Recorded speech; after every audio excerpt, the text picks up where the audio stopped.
Olá, meu amigo, olá, minha amiga. Estamos aqui para mais uma entrevista. Uma pesquisa realizada pelo Instituto Sangari detectou que entre 1980 e 2012 morreu 91 mulheres vítimas de violência, sendo que na última década 43 mil, só na última década, ou seja, um aumento de 217% o número de vítimas fatais. Embora leis tenham sido criadas, a gente percebe que esse número aumenta e todos os dias nós vemos casos de vítimas de violência. E para falar deste assunto, eu trouxe a profissional, psicóloga clínica e organizacional, especialista em dependência química pela Unifesp. É a doutora Lívia Lopes. É um prazer tê-la aqui em meu programa. Muito obrigada por sua colaboração. Obrigada, Adriana. Doutora, é um número bastante elevado, né? Verdade. Nós temos pesquisa mundial dizendo que mais da metade das mulheres sofre ou já sofreu algum tipo de violência doméstica. E essa violência acontece na sua própria casa. E, em geral, o agressor é o seu companheiro, o seu marido, né? E isso acontece também, às vezes as pessoas pensam, talvez a pessoa não tenha um nível intelectual, um nível socioeconômico adequado. Não, é para todos os níveis. Independe, sim. Vamos falar assim, as pessoas tentam maquiar, falar conflitos familiares, mas não, vamos falar da coisa sem maquiar mesmo. Violência doméstica. O que é a violência doméstica? Então, a violência doméstica, ela se dá na própria casa, na sua residência, no lar, né? Então, neste local, que seria um local da sua paz, do seu sossego, do seu equilíbrio, né? Um lugar de confiança, é justamente o local onde a mulher acaba sendo vítima do seu próprio companheiro, né? E, na verdade, a gente fala da mulher sendo vítima do próprio companheiro, mas como a gente fala da violência doméstica, outras pessoas que fazem parte deste contexto, né, também podem ser vítimas dessa violência, como os filhos, como os idosos. Tem alguns casos que até os animais, que acabam levando aí uma parcela. Sim, é verdade, os animais também. A violência doméstica, ela deixou de ser um fato comum. É isso? Olha, na verdade, a questão ela acaba sendo banalizada. Justamente acaba sendo banalizada por uma série de crenças e ditos populares, né, que colocam essa questão como uma coisa de brincadeira. Por exemplo, quando se fala que mulher gosta de apanhar. E eu não conheço nenhuma mulher que gosta de apanhar. E, aliás, eu não conheço nem homens, nem animais, como você disse. Ninguém gosta de apanhar. Mas, por conta de um dito popular que é divulgado, né, as pessoas acabam colocando isso ali na sua memória.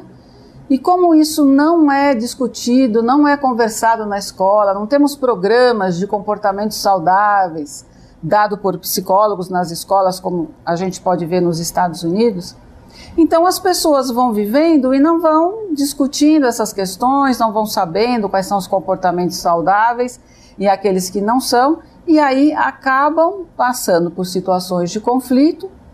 Como não conhecem nada sobre isso, acabam não reconhecendo quando acontece uma situação de abuso, de violência, e acham que viver é sofrer e que mulher gosta de apanhar e daí para frente, né? Sobem, né, no nosso pensamento justamente essas falas, essas crenças de uma forma automática.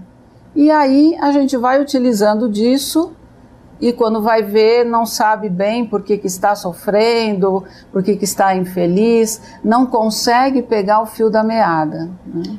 Doutora, uma criança que ela convive num ambiente assim, em que o pai bate na mãe, mesmo que ela não sofra ela necessariamente a violência, mas ela está ali convivendo. Ou a própria criação, vamos supor, aquela coisa da mulher criar o filho, o menino não pode fazer nada, a menina é que tem que fazer as coisas, a menina é que tem que ajudar na limpeza da casa, etc, etc. Esse tipo de comportamento, ele não contribui para um futuro machista, onde a mulher venha a sofrer as consequências desses atos? Sim, sem dúvida. Uma série de fatores biopsicossociais, espirituais, né, que acabam sendo estimuladores de situações como essa, né? Então, a gente ainda vive numa sociedade que ainda tem essa conotação machista, né? Então, o que acontece?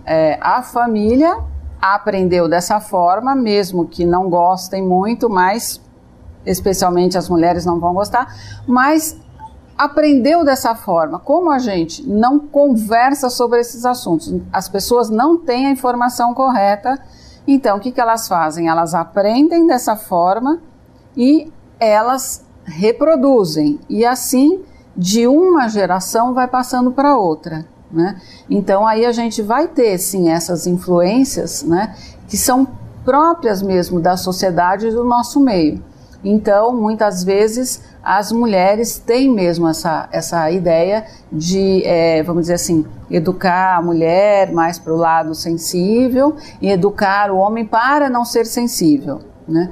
Então, estamos falando apenas de um exemplo, né? Mas é exatamente esse conjunto de fatores biopsicossociais que acabam estimulando também essas situações e vão perpetuando. Mas também é possível parar com isso. Com certeza. E eu acho que nós temos aí o ingrediente necessário para começar, pelo menos, a mudar essa mentalidade. Exatamente. Porque o menino que tem lá suas regalias, ele não faz nada, ele só pode, ele tem o tempo dele de jogar bola, de ficar no videogame, mas a menina não, né? Em contrapartida, ele tá vendo a violência, então ele vai levar isso para a vida adulta, creio eu, ou não, de repente isso vai servir para ele, meu pai fazia, eu não vou fazer. Não necessariamente você vai criar uma criança agressiva. E a menina vendo aquela situação da mãe omissa, da mãe que apanha, da mãe que sofre agressão verbal, né? Então eu acho que é uma situação aí que acaba virando um bolo, né? Uma bola de neve. É verdade. As crianças, como a gente veio falando, elas reproduzem os comportamentos aprendidos. Então, se elas estão no meio onde o pai bate na mãe, a mãe fica numa situação submissa, logicamente os filhos vão reproduzir, né? Muitas vezes até a filha sai dizendo: eu não quero, quando for me casar, não vou querer casar como um homem como meu pai, né? Que bebia, que batia na minha mãe, eu vou querer uma pessoa totalmente diferente. Mas, como de novo, não tem conhecimento do assunto, não tem o conhecimento correto, não tem as informações necessárias, ela acaba casando, muitas vezes, com uma pessoa que é muito parecida com este pai. Justamente com aquilo que ela não queria. Justamente aquilo que ela não queria. E aí as pessoas perguntam, por quê? Né? Exatamente porque aquela situação que ela vivia é uma situação que ela aprendeu. Então, quando ela sai e conhece alguém, ela vê isso como uma situação absolutamente conhecida, familiar, ela se sente bem com aquela família, com aquela pessoa. Né? Então, mais tarde, né, passado aquele momento da fase da lua de mel, digamos, então, infelizmente, ela vai começar a conhecer com mais profundidade os comportamentos abusivos deste marido, né? A gente percebe que a situação ela é bastante complexa, né? Não envolve apenas a mulher e o marido. Sim, numa relação em que não tem filhos, sim. Mas numa relação em que se já tem os filhos, também envolve uma questão familiar, porque tem pai, tem mãe, tem irmão, tem tio, tem um monte de pessoas aí em volta, que por mais que a pessoa disfarce, uma hora a casa cai, né? Então envolve uma série de pessoas, né, doutora? Não é só... Quando não tem filhos, graças a Deus, já acaba sendo até melhor, mas quando envolve criança aí no meio, adolescente, aí as coisas saem assim do plumo e sai fora de controle mesmo, né? Para você ter uma ideia, tem um estudo canadense que diz que 63% dos agressores, né, desses abusadores que batem nas mulheres, eles referiram ter visto as suas mães serem agredidas quando eles eram pequenos. Então, para você ter uma ideia que a coisa, ela vem realmente ali da família, né, de uma situação de aprendizado, e infelizmente eles passam isso para frente. Doutora, quais são os tipos de agressão? Porque a gente conhece a agressão física, mas quais são esses tipos de agressão? Às vezes a pessoa está sendo agredida e nem sabe. Exato. Então, existe a agressão física, né? Em geral, tem vários tipos de agressão, mas a gente procura falar sempre das três principais, que é a física, né? A psicológica e a sexual. Vamos fazer o seguinte. Antes da senhora falar dessas três tipos de agressão, nós vamos fazer uma pequena pausa, pedir para minha amiga que está em casa, que conhece algum caso, né, de violência doméstica, ou que vive uma situação, hoje nós estamos falando de violência doméstica. Não saia daí, nós voltamos já já.